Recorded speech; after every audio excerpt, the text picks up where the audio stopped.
Hey everyone, welcome to another episode of the Real Estate Mindset Investor, where we know that creating generational wealth requires 5% strategy and 95% mindset. So, I want to tell you a little story or summarize a little story that I've heard from a man named John Canary, who was telling the story of these two gentlemen. One of them, his name was Charlie Bosley, and the other one, his name was Ben Hogan. Now, Ben Hogan, he's a known golfer, and this is about circumstance.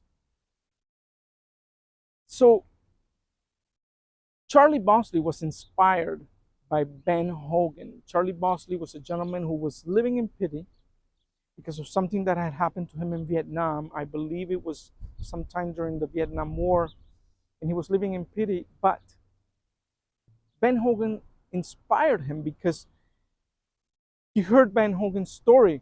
Ben was involved in a car accident with his wife, and as he was trying to protect his wife from injury, he himself was injured so badly that he was told at the hospital that he would never walk again and that he would never play golf again.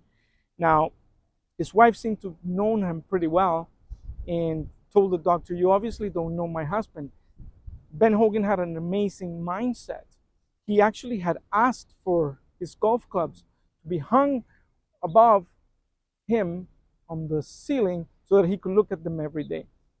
His expectation was to play golf again, even though his doctor said that he would never walk again.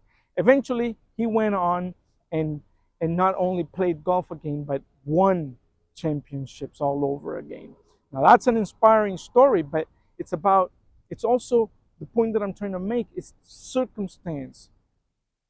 How many of us put a crown on circumstance? How many of us do something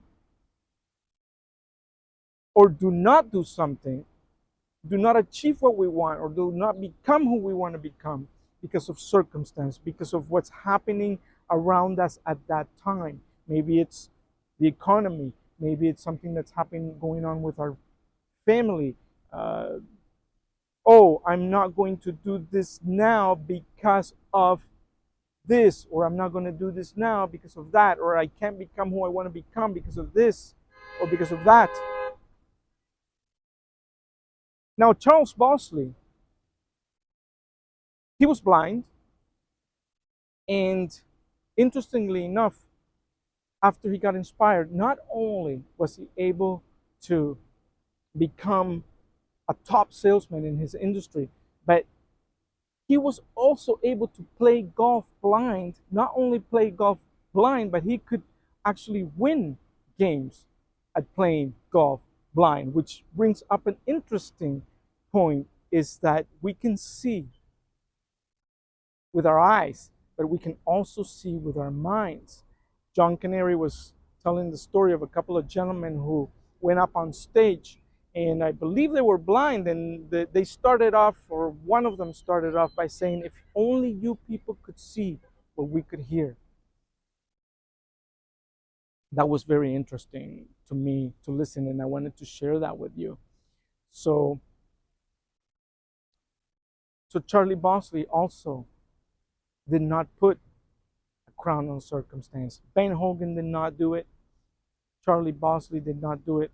How many of us do not go through these extreme cases where we're told that we can't walk again or that we're blind, and we use the excuse of circumstance to not be able to achieve whatever we want to achieve?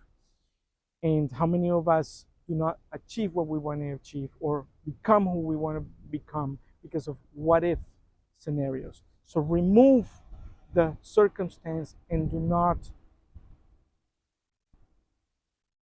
put a crown on circumstance.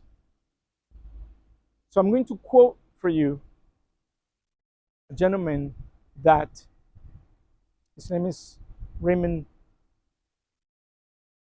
no, actually, George Bernard Shaw. He said, the people, and I'm paraphrasing, the people who get on in life, in other words, the people who succeed in life, they look for the circumstances that they want. And if they cannot find them, then they make them. I love that. Now, here's the thing. Let's not put a crown on circumstances. Let's not let circumstances get in the way.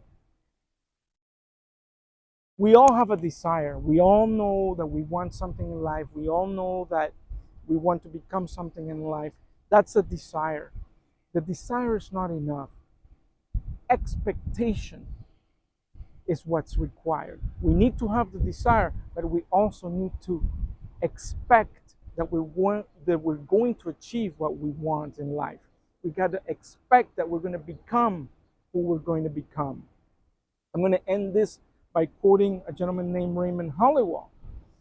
He said, "We should not desire what we don't expect, and we should never expect what we do not desire." So I'm going to leave that at that for now, and I will talk to you very soon.